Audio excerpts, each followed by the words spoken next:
Thank you for having me. It's great to be here.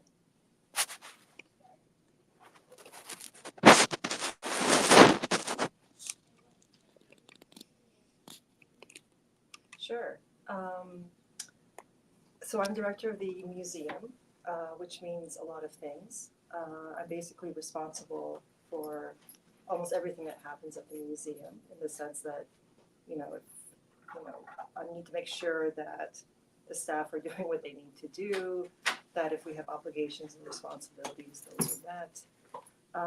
I'm also sort of supposed to be responsible for setting something called strategy and vision for the museum, which is what by that we mean I'm supposed to kind of think about how we want the museum to be in the future, the goals that we want to achieve, and how we go about achieving them.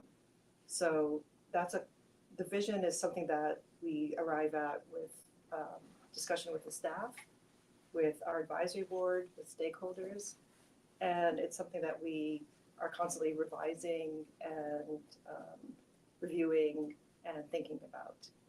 So a typical day in my life as a museum director is it's different every day. There are some things that are consistent or constant. Those are meetings. I'm always in meetings. And those can be meetings with my staff, with teams of staff, departments, and they can be meetings with external stakeholders or with my supervisors. So the Arab American National Museum is it's a bit strange, a strange model or an unusual model for a museum in that it's embedded in a larger nonprofit called Access, which I think a lot of you are familiar with. Mm-hmm. Usually museums are standalone museums or they're part of a university. So very few examples of museums like ours exist. So by that I have a boss. And my boss is not usually a director's boss is the board of directors or trustees. I actually have a report to people at Access. So there's a lot of that kind of administrative work, but there's a lot of fun and exciting things I do also on a daily basis, which can mean meeting with artists who come through our doors at the museum. We have an artist in residence program, so almost every month we have a visiting artist. It can be researchers who want to come and learn about the Arab American community and its history. It can be just community members who are, will have something to say to me or a request or an idea or a partnership. So it's what I like about, I think, being a museum director, that there's no routine necessarily. That it's, it varies, every day is different, and it's a very fun and fulfilling, but challenging role as well.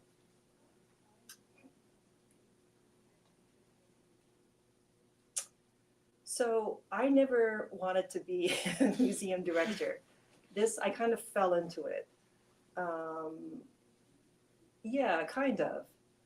So my career trajectory when I finished college was to go to graduate school to study history, to get a PhD, and to be a professor, which I did. I did that for, I got my PhD in history. I taught at Dartmouth College for many years.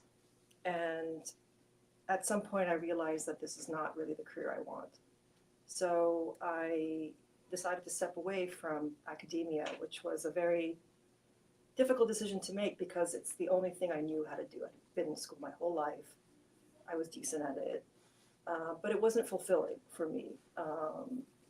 And even though the teaching was great, the students were great, I had good colleagues, it was a great school to teach at because there was a lot of resources and, it's a prestigious school, what have you.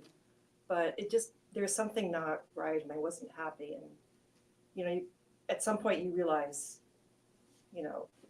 I might as well be happy, right? But I also need to emphasize that I was privileged to make that decision to move away to leave academia. I'm not married, I don't have children, so I don't have a family to support. I only have to worry about myself. So had I had children, had I had a family, had I had dependents, I don't know if I would have made that decision necessarily. So I was in a kind of privileged position to make that decision. And when I submitted my resignation saying this is my last year on my contract and I was stepping away from, the position that I had, the professorship. I ended up applying for and getting a job at a museum in Palestine in the West Bank called the Palestinian Museum, which is now in Birzeit. Never having worked at museums, never having thought about a career in museums. So I was offered the job and I quickly had to learn about museums. So what I did was I went to the Hood Museum, which is the campus museum at Dartmouth. And I went to the, administrators, people who work there, and I said, I have this job that I've been offered that I'm going to start in August. Can I shadow you guys? This was in the spring semester. And they said, sure, come over. And I would go like once or twice a week for about 2 months. And I would meet with different department heads and different employees, and they would explain to me what museum work was like. So that's how I got into museums. And then I left, I went to Palestine. I worked at the Palestinian Museum for about a year and a bit. And I was just building the museum. We hadn't even there wasn't a building yet. So we're building a team and processes and procedures and what have you. Then I had to leave because I don't have a West Bank ID. I'm Palestinian, but I don't have permission to live there.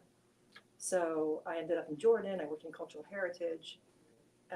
And then this job opened up and I applied in 2018 and moved here in 2019. So I kind of had a very strange career trajectory for a museum director. Most museum directors, I think, move through the ranks. I kind of came at it from the side, but it's there's not a lot. I mean, it's still, there's a very strong educational mission for museums. So it's not strange that as a historian I went into, and as a professor and a teacher I went into museums, and also history is telling stories, right? Trying to explain change, explain the past. And that's a lot of what the museum does, is trying to sort of to explain things, to tell a story, to tell history. Not all museums. I mean, some art museums are maybe slightly different. We're a historical museum in the sense that we tell the history of the Arab American community, the history of Arab immigration to the United States, what Arabs, did while they were here, their culture, among other things. So, but even art history museums, when you have an exhibit, you're telling a story, telling a narrative. There's a narrative you're trying to communicate. So obviously your role sounds very complex, but what I'm really curious to know about is, as a director, how do you go about selecting which artifacts you want to include in an exhibition? So I don't choose artifacts for the exhibition. I'm not a curator, I'm a director. So, and I never have been a curator. So, but the way that our curators work, and historically and right now, is that you have to have a sort of story you want to tell or a narrative you're trying to tell. And you're using those objects to best express the point you're trying to make. So at the Arab American National Museum, if you've been there, we have what we call our core galleries, which are the quote unquote permanent galleries. They don't change that much. And then we have a temporary gallery space. So there's a constant rotation of exhibitions that come through.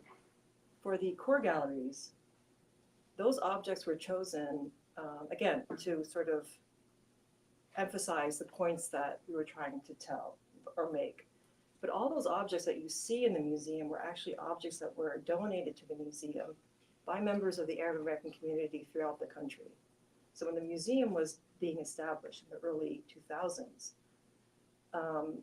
members of that sort of team that was building the museum went out into the country, to different parts of the country, Houston, to California, to New York, other parts of the Midwest, to the South, and talked to these communities and asked them to donate, objects, artifacts, documents, and whatever's not being displayed is in our archive, in our collections. So you have to think also that there's a lot of objects in the museum that are not visible. Most of it is in the archive. And that's the case for all museums.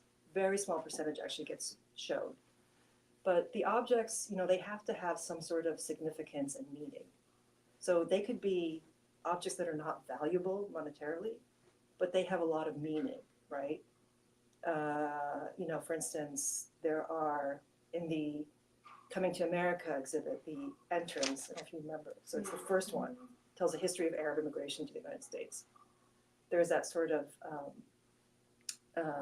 initial introductory kind of panel outside before you enter. And there's a pair of shoes but worn by a woman called Sarah Abdullah. She was Syrian. This is in the 1920s. She wore them. They're beaded.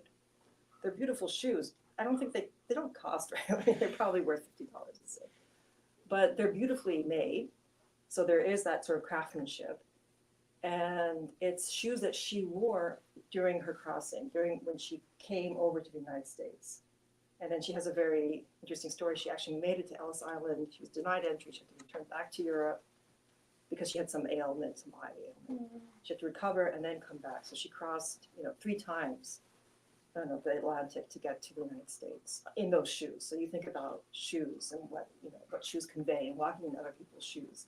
So even those pair of shoes, as beautiful as they are, they convey a kind of history of a journey, somebody's journey. Somebody wore them and walked and made it to the United States from Syria.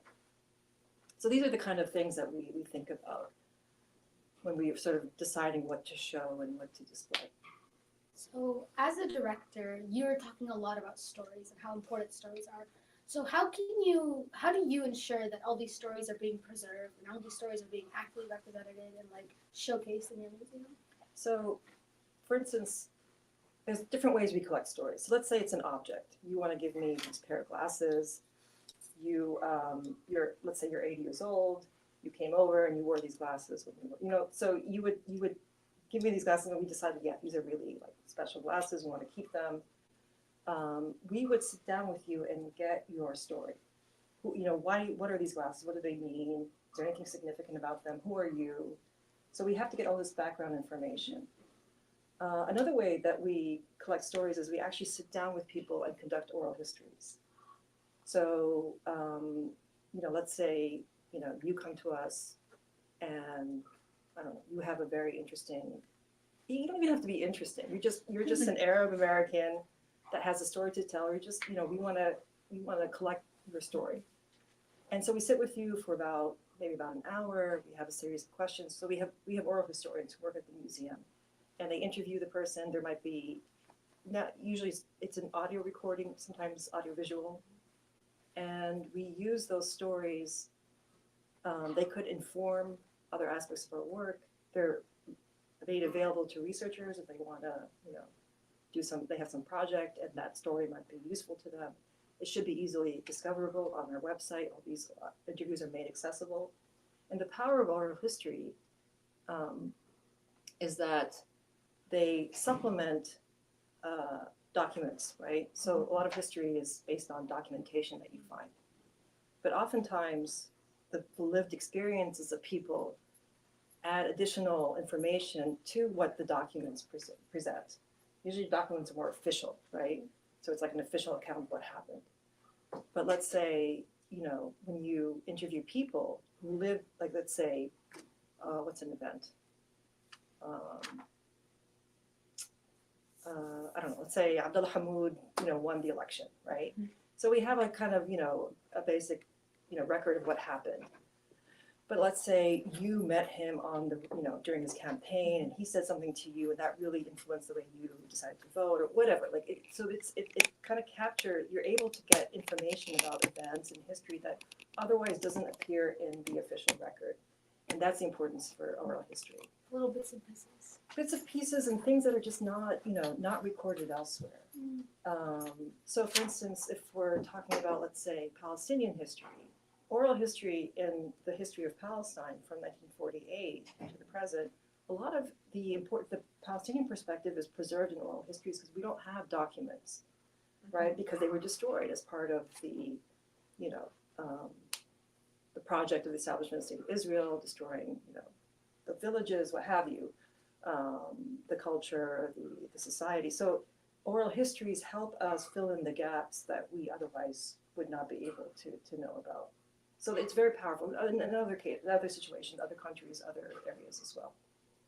That's actually really, really interesting. So obviously growing up, going to the museum, I was always curious on where the actual artifact came from. We did briefly go over it, but is there like an archaeologist on staff, or do they come from the community or like overseas? No, we don't have an archaeologist on staff because we're not a museum that presents ancient artifacts. So we do have some older artifacts, but those are either donated to us and we use them to tell the story of sort of Arab contributions to world civilization. That's when you enter the courtyard. There's a sort of a gallery there, there's an exhibit there.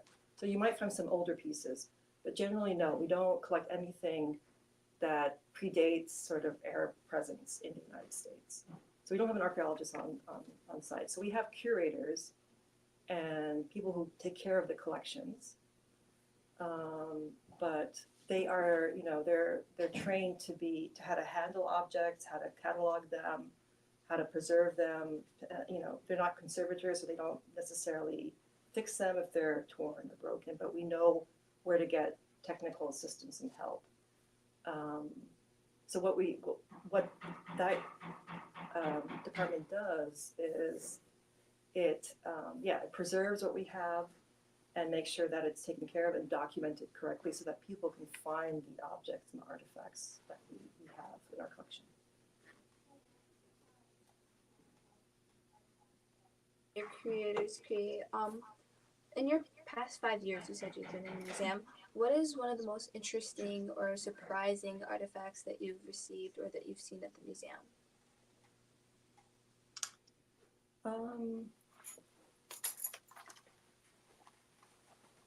One of the more memorable ones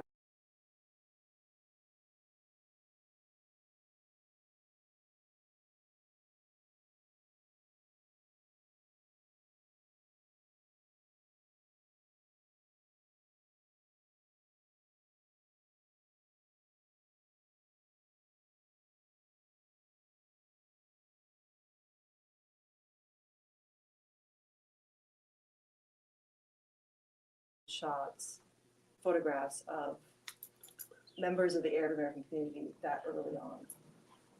Also, he's a very important figure you could say in Arab American because he was one of the earlier professors. He was at Columbia, I believe. And so those kind of gems, they're like gems that we get. And something like that really, it's fun to look at. It's fascinating to look at, but it also shows, kind of humanizes the community. Like you wanna, we're all Arab American here. We've had some struggles in that regard. So I think it sort of humanizes us. There are people like in the park or whatever doing everyday things, and it's just it's a great resource for either for scholars, possibly even artists. Like I said, we have an artist in residence program. Artists come, they look through our archive and are sometimes inspired by the objects and artifacts and documents that we have in our collection. So these kind of things can really have a life of their own afterwards, whether it's to support research, documentation, or even inspire an artist to create something. Or even just for people who are interested in the history of the community and to go in and learn. Or someone who wants to learn more about Philip Hetty. Here we have photographs of his family, his friends, when he was a young man. I'm really curious, as the director, what do you believe is the impact that you want to share with the world, being the director of the American Museum? Like, what are your goals, and what do you think of when you're approving stuff or getting stuff done in the museum? What I'm trying to do is to make sure that there is an authentic representation of Arab Americans, an accurate one, not the only one, not that we're an authoritative, museum, because there are many different stories and, ways to be Arab American, but that we ensure that Arab Americans can express their experiences, their histories in their own words, so that we are kind of representing the multidimensionality of the Arab American and the community as well, in all their diversity. That's what we're trying to do. We are trying to dispel stereotypes, misconceptions, but we're also trying to show that, we are, we produce culture, we are interesting, but interesting in a sense that people can learn from our experiences and the culture we produce, and that we have a history here, and that history is nuanced and rich. To put our experiences out there into the world. Yeah, and to say, we're here, this is who we are, and this is what we, what we experience and how we experience it.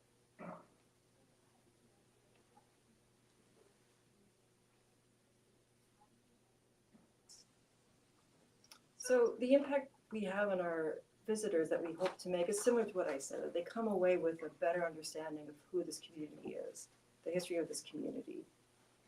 How do we measure success? There's many ways to measure success. I can measure success in numbers, how many people go through the museum each year, how many grants we get, how many performances we have. Another way to measure impact is, for instance, if I have an artist that comes through our doors and because they had an artist in residency, they had this residency museum, that enabled them to get another residency, more prestigious residency, or get something displayed somewhere. It gets the attention of somebody in the art world. That for us is a success. If a researcher comes to our library and looks in our archive and is able to collect information they need to write a book, that's a success for us. That's being impactful. So there's many ways to sort of measure. It doesn't have to be numbers and check marks and stuff. It can really be somebody coming through our door. Like there was one of my favorite stories about kind of the impact of the museum. We have a writing fellowship, a writing workshop that we have every spring. And it's usually about poetry. It can be about prose as well. And one year we did it in the temporary exhibit. There was an art exhibit. And there was I wasn't there. My colleague told me that the student was in there and looking at the artwork on the walls and asked, did you guys do this? Like the staff make the art. And my colleague said, no, these are artists. This is what they do. And this young woman didn't really understand and didn't realize, I think, that there was a whole, like you could be an artist and have a career as an artist and produce work and have a practice. And so when you're exposed, like that kind of exposure to somebody, like it opens a window, for me, that's a success.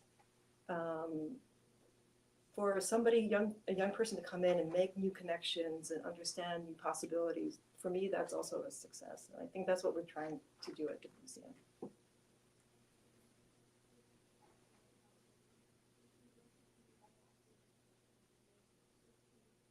While you wait, here is one of the hottest hits here at the Nest, Tadek the Ad by Abu.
Shams, you can take it from here.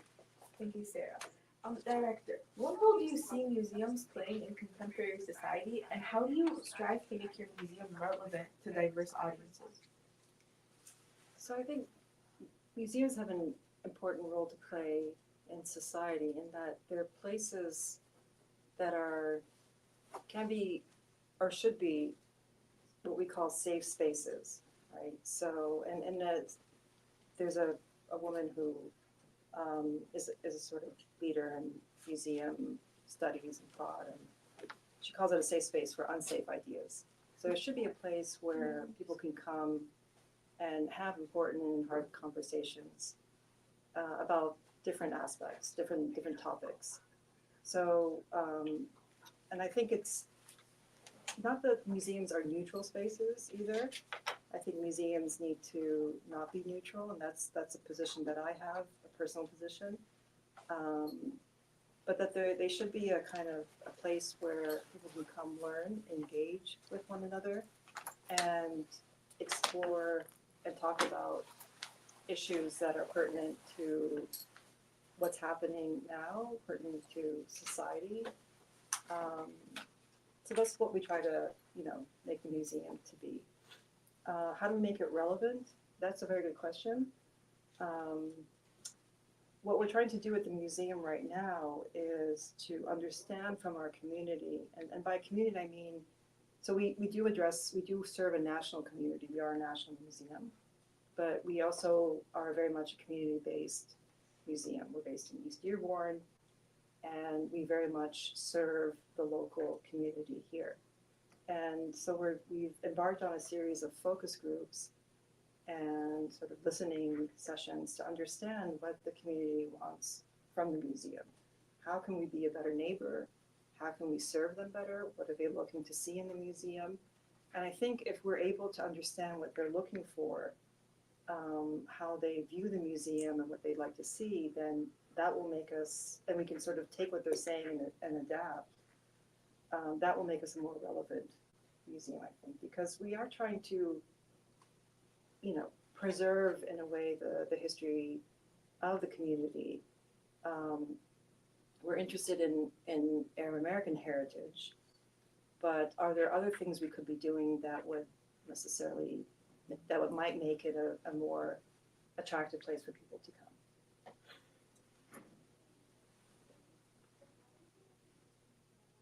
Receive feedback from its audience, its visitors, and how does it incorporate that to become better, Sure. Yeah, so we have different ways of doing that. One, we have a sort of what we call a visitor survey. And that usually goes out to people who come to our programs, our public programs. And these are randomly selected from people who have registered, and we send them out to them. Not many people respond, but we try to get feedback on the quality of their visit. Did they like, is the building, did it meet their expectations? Did the performance meet their expectations? And we try to get some information about them themselves. If we also have, for instance, in certain if there's a program like the Writing Fellows program that we have, we also get feedback evaluations from those who participated in the program. Our Artist in Residence program, at the end of every residency, we ask that the artists fill out an evaluation form.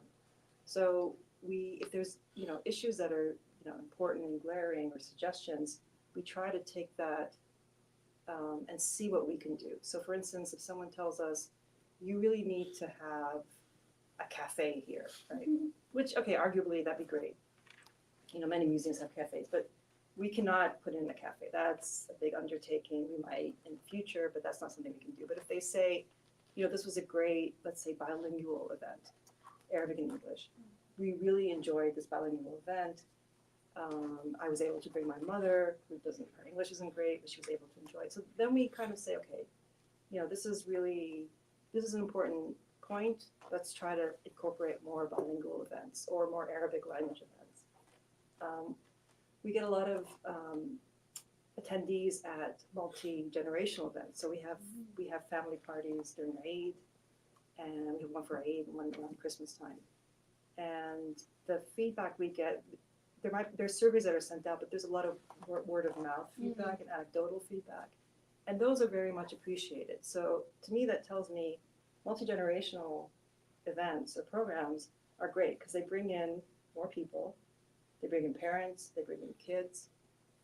So, and we want people to come to the museum and see the museum and explore it. So that's one way that maybe we should incorporate more multi-generational events. A lot of our visitorship is young actually, which is great for a museum. Most museums have older people who come. So we have a very young sort of, I don't call them clientele, but our visitors tend to be young people, a little older than yourselves here, like in their 20s and 30s. So we need to understand also what they want and what they're looking for. And if they're the ones who are coming most, that tells us, okay, our programming does appeal to that age group. But maybe we want more, more people who are different ages to come as well. So there's different ways we sort of look at how we're performing and try to modify accordingly.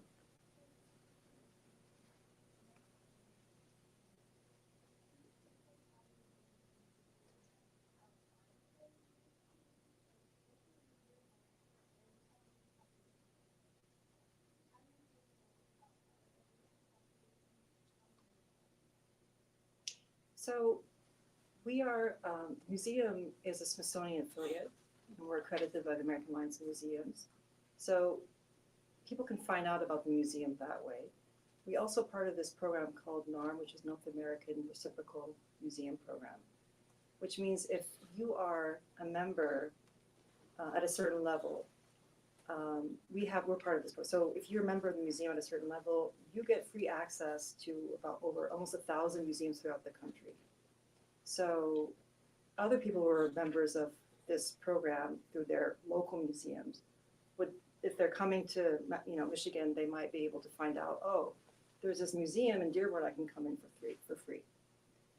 So we do some promotion that kind of get the word out.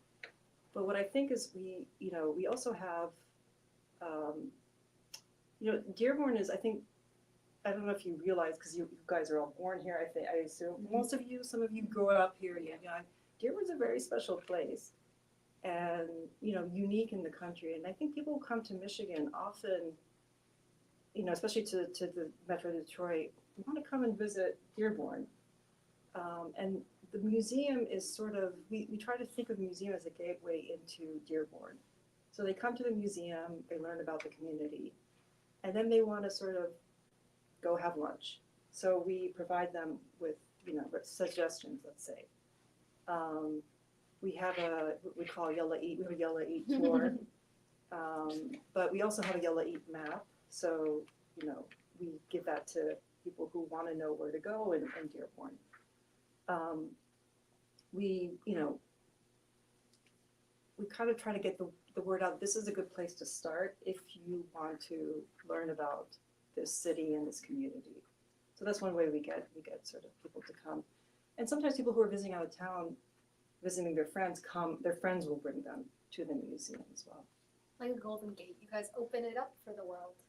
In a way, I think yeah, it's people come, they know it's a museum and that can get information, but we also, very clear to let people know that, there's a whole cultural experience you can have outside the museum walls. And that's part of the experience of coming to the museum as well. A lot of people ask me, why is this museum in Dearborn? Why is it in Washington, D.C.? You would have more traffic. More people come to visit because people are in DC to visit the museums, right? The Smithsonian museums and national museums.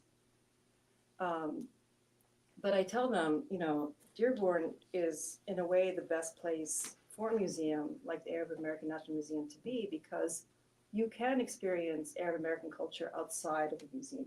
You can continue your visit when you go out to eat. You go down to Dearborn Fresh or Greenland to shop. You can go have coffee at Kahwa House or Haraz. You can go have a hookah if you want. Maybe we shouldn't talk about that here, but you can expand this. You have information that you've learned. You've heard the stories and the narratives, and then you can go experience it for yourself outside. Yeah, it's again that idea of multidimensionality, multifaceted a multifaceted community, not a unidimensional one. So, so yeah.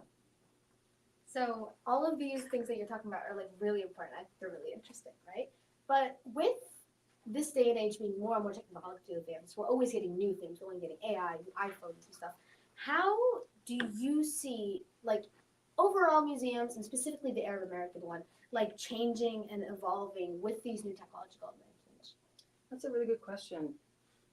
Technology is we try to think of technology, and it is, it's a tool, and that's what it is. We can't do technology up and for itself. But again, technology isn't, it's rapidly changing. Everybody here has a phone. Everyone's on their phone. So we try to kind of keep up with technology as best as we can. It's a hard thing to do because the problem with technology is it gets obsolete very quickly. You need to maintain it. You need to understand it. You need to know how to use it effectively as a tool. So we do incorporate technology in many ways. We have an online, we have a website, obviously that's technology. We have our archive, our collections are available on an online database that you can search. We have, if you've been to the museum in the last few years, there's a big static map. We've removed that map. We put up a video wall, and now there's sort of, it's a dynamic space now. It's not the static map of the Arab world. Interactive. It's interactive. I mean, once we get the kiosk working, touch screen, but there's animation. Yeah, so it's a lot more, yes, interactive, a better educational tool than a static map.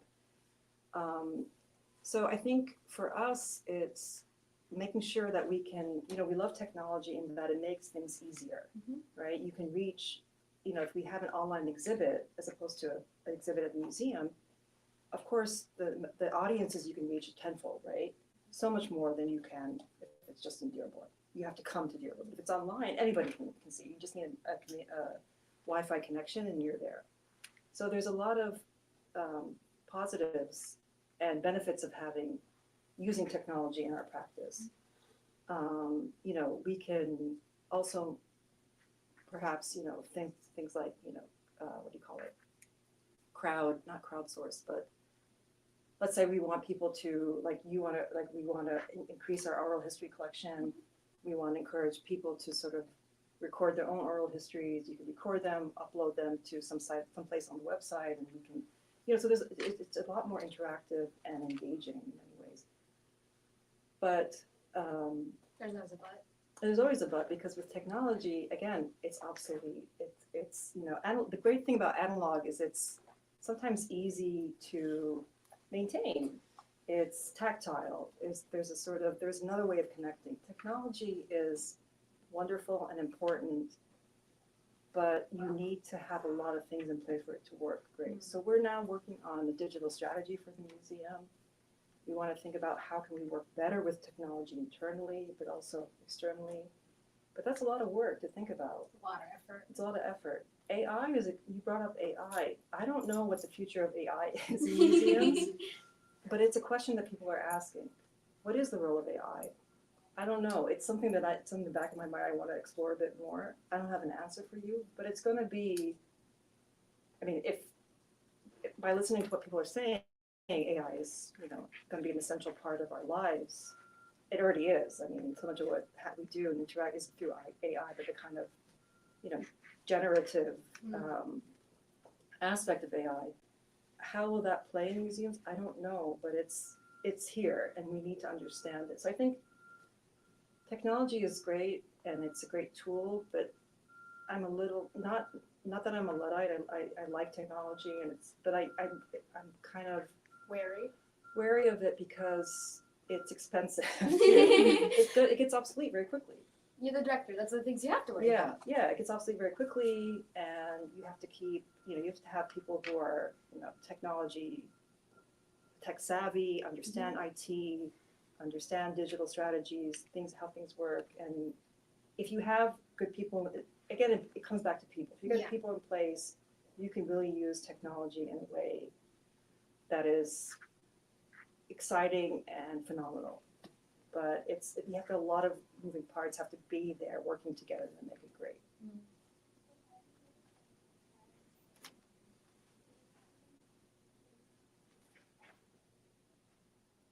Museum, or has it really not changed? It changed a lot during COVID. Yeah. So when we shut down for a couple of years, we shut down the public to the public. We weren't allowed because of Social distancing. Yes, exactly. And so this is where technology was great. We went completely online in terms of our engagement with the public. We were not an online museum or digital museum. I mean, we had our databases and what have you in a website, but we never did programs online. We might have live streamed them on Facebook or something, but so we had to learn very quickly how to do something like this, right? That's live stream. We learned, it was a trial and error period. We had some good people on staff who, some people who knew some software, what to use, and just sort of went with it. And we by the end of, like within a year, when did we close? February 2020. By September 2021, we put on a 4-day music concert or festival called Gemma. Oh, I remember that. Yeah, entirely online. And the production quality was great and the engagement was great. And so I think about where we were in March of 2020 and where we got to in September of 2021. And it's like night and day. And we were able to do that and keep engaged because of technology. Had we not, if the pandemic had come we weren't around in like 2010, we would shut down.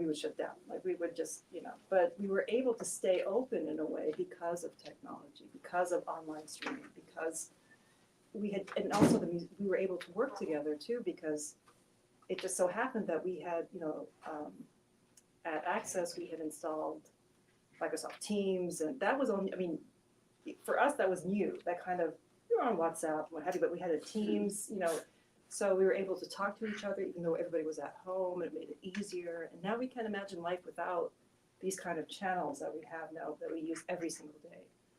So technology can be a lifesaver, and for us it was a lifesaver. But I think even though as successful as it was, and as our audiences grew, exponentially, and we had internet, not just nationally, like we were able to reach a national audience in ways we hadn't before, and an international audience when we were online during COVID. But I still feel people online attendance has gone down. People want to be with people. And you can have technology to like screen a film or have a light display or whatever, do stuff like that. But people want to, I don't know, I feel like there's still that human connection, and museums are a place for human connection. So you think that COVID was that one exception where the online really... The online was essential because you couldn't meet in person. Mm-hmm. So, and we understood that people in this very difficult time needed programs from a museum like ours, cultural programs, panels, whatever. That kind of, it's like a sustenance in a way. So we kept going. But are we doing as much online work as we did, or online programming as we did previously? We live stream a lot of stuff because people have told us who live far away, or they're elderly and they can't come to Dearborn all the time. It's great to have these online events, but people want to come together. Yeah, people want that human connection that I feel you don't get as much from online programming, as great and convenient and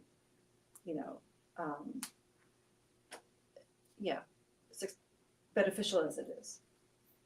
So, Director, with your museum playing a very big role in our community, how do you encourage community involvement, even philanthropy?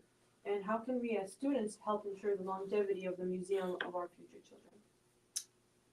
That's a very good question. So our museum is nothing without our community. We're a community-based museum. We're a culturally specific museum. We serve the community, right? We preserve the history of the community. We showcase and elevate artists. We support researchers. It's a space for people to come and, you know, to use the space, whether it's for personal reasons. We open our doors to a lot of smaller organizations that otherwise don't have a space to meet. So I think supporting the museum is essential because we're here to represent you. There's lots of ways you can help. You can sign up to volunteer. If you're young, if you're under 18, you can volunteer. You can be a member of the museum. We have membership. That's really important because it, you know, those membership dollars help our programs. There's always giving appeals. So you want to donate a few dollars here, a few dollars there. That's always very welcome. But just bringing your friends and engaging with the museum is important. We have a rooftop garden now. We have it's called the Heritage Garden, Hadiqa, the Heritage Garden. So it's on the 3rd floor. It of course opens in late spring, early summer, and it closes at the end of the, end of the summer, early fall. But while it's open, we want volunteers to come and help take care of the garden. It's a way to engage with nature. It's a way to learn about ancestral planting practices, different herbs and plants that, people, Arabs like you, your, ancestors, grandparents, parents brought from the homeland here and planted them. We went around and got donations, cuttings from people. It's important, I think, just to sort of, come and support your community. And the museum is run by people. Majority are Arab American, the staff. So they're from your community. So we're all in this together. I think it's important that we have a museum like ours because we do kind of correct the narrative. We are corrective in many ways, and we present a narrative that's authentic and genuine and represents us in our own words. So membership, just come and visit, bring your friends, come to our events, tell your friends about them. That's what and think about museums as a, cultural work and museums as a career for you as well. It's a great field, it's exciting, and it's a lot of fun.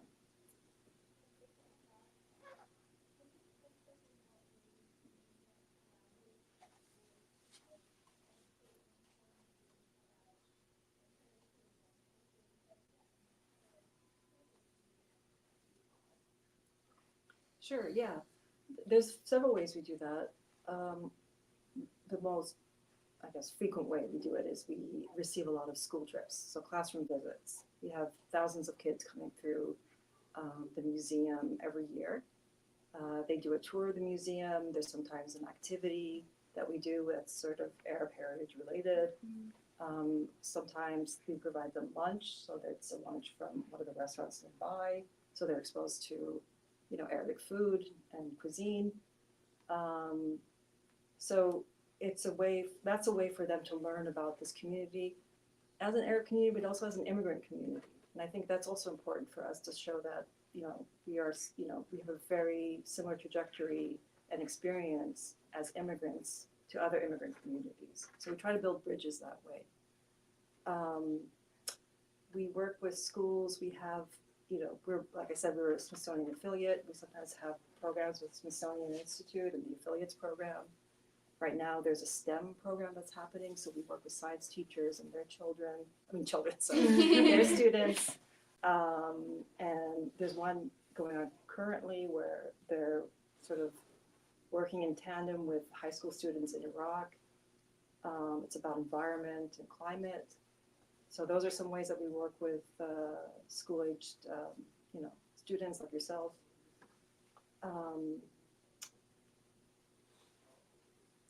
Like the writing program is for high school students. We teach, it's an opportunity for them to explore creative writing, whether it's poetry or prose. It's a great program because you work with, working artists, poets. At the end of this, we have a presentation. We produce an anthology of the poetry, so you actually have published work.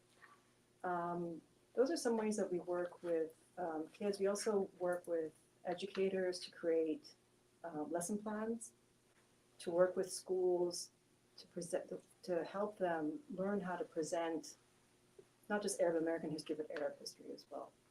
So those are some of the ways in which we work with schools. And we're, the Hamada school system has been a big supporter of the museum, and we really appreciate that partnership.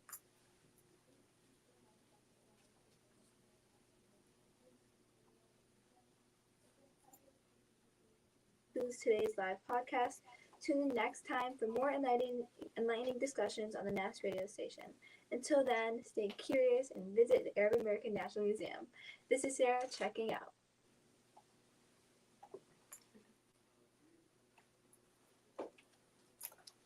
Great. Awesome. Thank you. That was good. Yeah. You're so professional. No, really. Very good.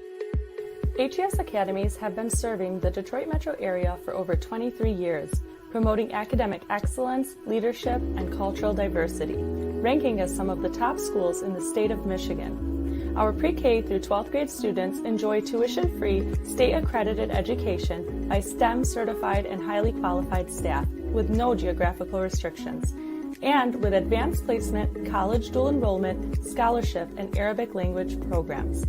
Noor International Academy in Sterling Heights at niapsa.org, Star International Academy in Dearborn Heights and in Canton at starpsa.org, Universal Academy in Detroit at universalpsa.org, and Universal Learning Academy in Westland at ulapsa.org. Join HES Academies today and enjoy a free Chromebook for every enrolled student.